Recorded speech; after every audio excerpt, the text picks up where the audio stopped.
Bismillahirrahmanirrahim. Elhamdülillahi Rabbil alemin. Vessalatu vesselamu ala eşrefil enbiyai vel murselin.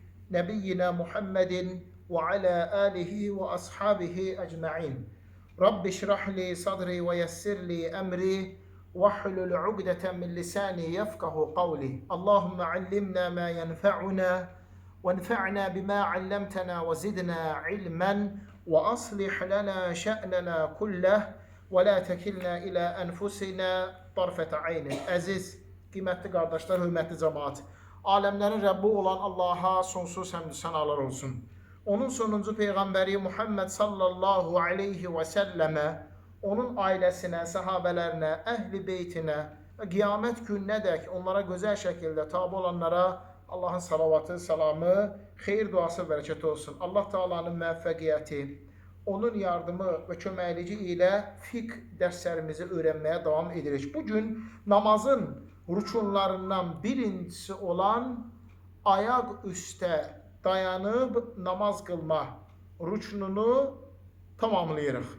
Keçən dərsimizdə biz ayaq üstə namaz qılmağın, namazın rükunlarından olmağını öyrəndik. Quran-ı Kərimdən və sünnədən dəlilləri, sonra isə oturaraq namaz qılmağın qaydasın, hökmün öyrəndik. Bu dərsimizdə isə biz uzanaraq namaz qılmağın qaydası, həmçinin təyyarədə, gəmidə, qatarda namaz qılmağın qaydası, sonra bir şeyə söykənərək ayaqda dayanıb namaz qılmaq haqqında öyrənəcəyik.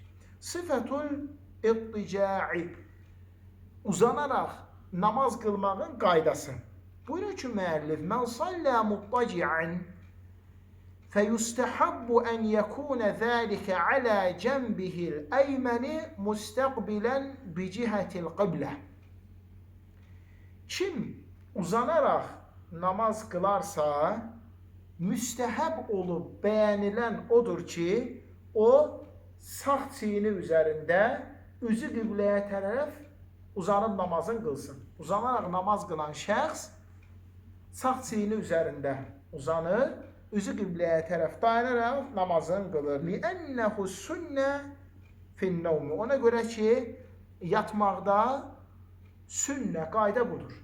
Uzanmaqda, yatmaqda sünnə, qayda bəyənilən sağ çiyini üzərində yatıb, sağ çiyini üzərində uzanmaqdır. Namaz qılarkən buna əlavə üzü qibləyə tərəf uzanıb namazı qılmaq. Lihadisi Aişə radiyallahu anha, Peyğəmbər sallallahu aleyhi və səlləmin möminlərin anası Aişədən rəvayət olunan hədisinə əsasən, Kənən nəbiyyü sallallahu aleyhi və səlləmə yu'cibuhu təyyəmmünü fi tənə'ulihi və taracculihi və tuhurihi və fi şə'nihi kullihi. Allah Resulü sallallahu aleyhi və səlləm ayaqqabısını geyinən zaman, saçını darayan zaman, təmizlənib dəstəmaz alan zaman, eləcə də bütün işlərində sağdan başlamağı sevib, xoşlayardı. فَاِنْ كَانَ لَا يَسْتَطِيعُ الْاِطِّجَاعُ إِلَّا عَلَى هَيْئَةٍ مُعَيَّنَةٍ فَهُوَ الْمُتَعَيِّنُ لَهُ وَاللّٰهُ أَعْلَمُ. Əgər insan sağ çiyini üzərində dayanıb namaz qıla bilmirsə, uzandığı halda sağ çiyini üzərində uzanıb namaz qıla bilmirsə, onda hansı halda uzana bilirsə o şəkildə namazın qılsın. Ola bilsin, insan sağ tərəfi əzilib, çevrilib, ora namazın qıla bilmir. Ağzı yuxarı olur və ya sol çiyini üzərində ola bilir, ancaq hansı halda, hansı şəkildə isə namazın o şəkildə qılsın. Allah Teala buyurur, "Fəttəqullaha məstəta'tum." Bacardığınız, gücünü çatdığı qədər Allaha ibadət edin. Dəyərli cəmaət, bu da uzanaraq namaz qılmağın şəkli, qaydası. Sağ çiyini üzərində, üzü qibləyə tərəf uzanıb namaz qılmaq. El-qiyamu fil-fəridati fil-tairati və-səfinə. Təyyarədə və gəmidə olan zaman fərz namazları qılmağın qaydası. Mən kənə fi tairatin əv səfinətin fəyəcibu aləl qiyami fi salatil fərida in istata'a. Kim təyyarədə uçursa və ya gəmidə gedirsə, onun üzərinə vacib olan fərz namazı əgər bacarırsa, ayaq üstə dayanıb qılmasıdır. İstər dairədə uçan zaman, istər gəmidə gedən zaman onun üzərinə vacibdir ki, fərz namazı ayaq üstə dayanıb qılsın. فإن خاف السقوط أو الغرق ونحو ذلك فهو غير مستطيع للقيام فله أن يصلي جالسا إيماء بركوع وسجود. Kim yıxılmaqdan, yaxud da boğulmaqdan, yaxud da buna bənzər bir məşəqqət və sıxıntının yaranmağından qorxub çəkilərsə, o ayaq üstə dayanıb namazın qılmır. O namazın qılır, əyilərək, rükusunda, səcdəsində əyilərək namazın qılır. وَقَدْ سُئِلَ النَّبِيُّ صَلَّى اللّٰهُ عَلَيْهِ وَسَلَّمَ عَنِ الصَّلَاةِ فِي السَّفِينَةِ فَقَالَ صَلِّ فِيهَا قَائِمًا إِلَّا أَنْ تَخَافَ الْغَرْقِ. Allah Resulü sallallahu aleyhi və səlləmdən ya Resulallah, gəmidə olarkən necə namaz qılaq deyə soruşurlar. Peyğəmbər sallallahu aleyhi və səlləm deyir ki, gəmidə olan zaman ayaq üstə dayanaraq namazınızı qılın. Əgər boğulmayacağınızdan qorxursunuzsa, əgər boğulmayacağınızdan qorxmursunuzsa, onda ayaq üstə dayanaraq namazı qılın. Hədisi İmam Bazzar rəvayət edib, Şeyx Albani rahiməhullah səhihləşdirib. Gəmidə, təyyarədə, qatarda namaz qılmağın qaydası. Aydın məsələdir ki, insan nafilə namazları oturaraq qıla bilər. Amma fərz namazları əgər ayaq üstə dayanıb qılmağa qadirdirsə, bacarırsa, onda mütləq ayaq üstə dayanıb qılmalıdır. Təyyarələrdə yerlər olur, ayrılır. İnsan bilirsə ki, mən təyyarədən düşəndə namazın vaxtı çıxacaq. Təyyarədə uçanda sübh namazının vaxtı girir. Bilir ki, mən gedəcəyim yerə çatanda artıq sübh namazının vaxtı çıxacaq. O zaman onun üzərinə vacibdir ki, namazı təyyarədə qılsın. Təyyarədə bacarırsa ayaq üstə namazın qılsın. Bəzi təyyarələrdə yerlər var, ayrılıb pərdələrlə, o zaman orada namazın qılır. Əgər elə bir yer yoxdursa, oranın işçilərindən xahiş edə bilər ki, burada harda namaz qıla bilərəm? Əgər onlar yer göstərərsə, orada qılır. Yer göstərərsə, orada qılır. Fərz edək ki, yer yoxdur. O zaman insan oturacaqların arasın fərz namazı qılmaq üçün istifadə eləyir, namazın qılır. İstifadə namazın qılır. Fərz edək ki, oturacaqların arasında yer yoxdur. O zaman öz oturduğu oturacaqda qalxır, qiyam ayaq üstə dayanır. Açılış təkbirini gətirir, əllərini bağlayır, qiyam halında ayaq üstə dayanır, Fatihə oxuyur, surələri oxuyur, rükuda isə əyilir. Səcdədə əgər getməyə yer yoxdursa, o zaman oturur, səcdəyə gedir. Oturur və səcdəyə gedir bu şəkildə. Gəmidə həmçinin namazı ayaq üstə qılır. Əgər ayaq üstə qılmağa yer yoxdursa, nə bir otaq, nə bir ərazi, o zaman oturaraq qılır. Qatarda da həmçinin.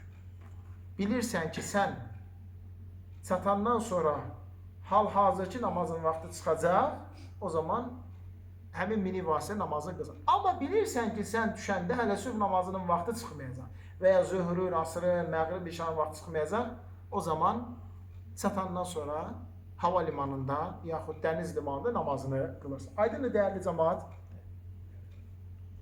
Əgər yıxılmayacağından və ya boğulmayacağından qorxursa, namazı ayaq üstə qıl. Amma ola bilsin ki, sən o namazı qılanda yıxılıb əzilə bilərsən, yaxud boğula bilərsən, o zaman oturaraq namazını qılıb əda edirsən.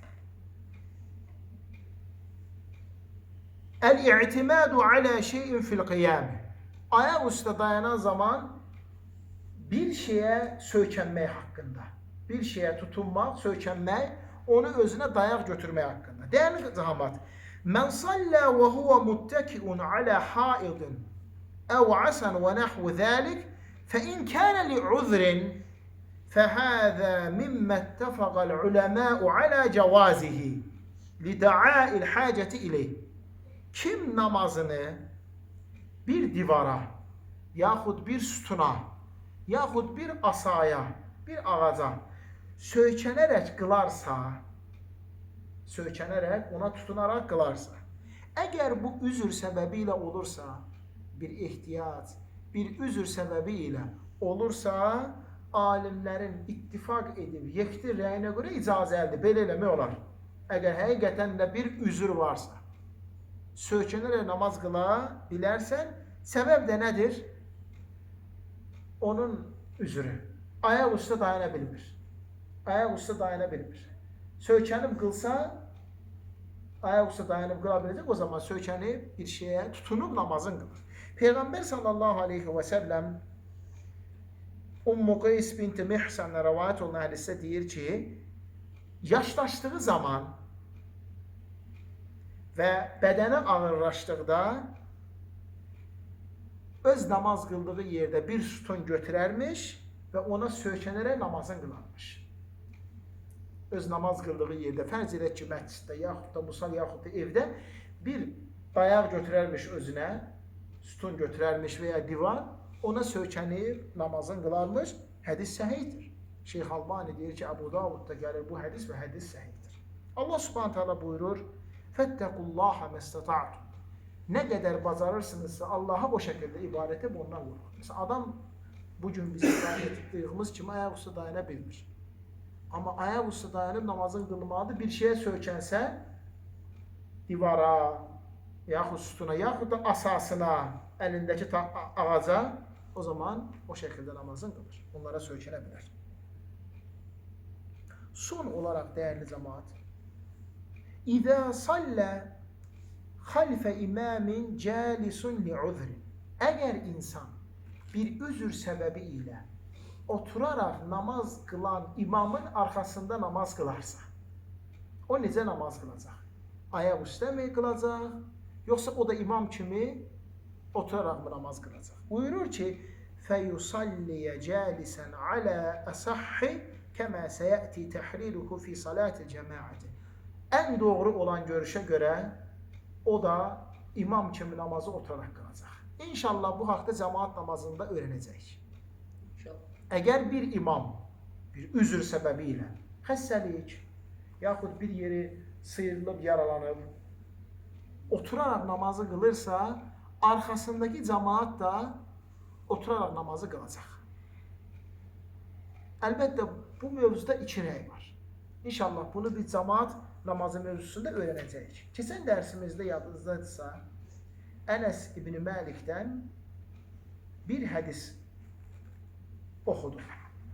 Ənəs İbn Məlik, Allah ondan razı olsun, deyir ki, Peyğəmbər sallallahu aleyhi və səlləm atından yıxılır və sağ tərəfi sıyrılır.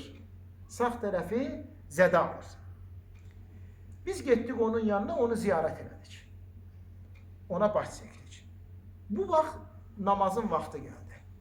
Allah Resulü sallallahu aleyhi və səlləm keçdi qabağa, bizə oturaraq imamlıq edib namazı qıldırdı, biz də onun arxasında oturaraq namazımızı qıldıq. Hədis də səhihdir, İmam Buxari, İmam Müslimdə gəlir. İnşallah bunu daha geniş və daha ətraflı şəkildə öyrənəcəyik. Allah subhanət hala bizləri eşidib, başa düşüb, faydalanan, ən gözəlinə tabi olan qullarından etsin. Beləcə biz namazın rükunlarından birincisini öyrəndik. Namazı gücün çatırsa ayaq üstə dayanıb qılmaq. İnşallah gələn dərsimizdə biz açılış təkbirini öyrənəcəyik. Allahu Ekber deyib təkbiratül ihramın öyrənəcəyik. Həmçinin əllər hara qədər qalxır, sünnədə hansı şəkillər gəlir, ətraflı şəkildə öyrənəcəyik. Allah Teala en güzelin, en doğrusunu bilir. Subhaneke Allahümme bihamdik. Eşhedü en la ilahe illa ent. Estağfiruka ve etubu ileyk.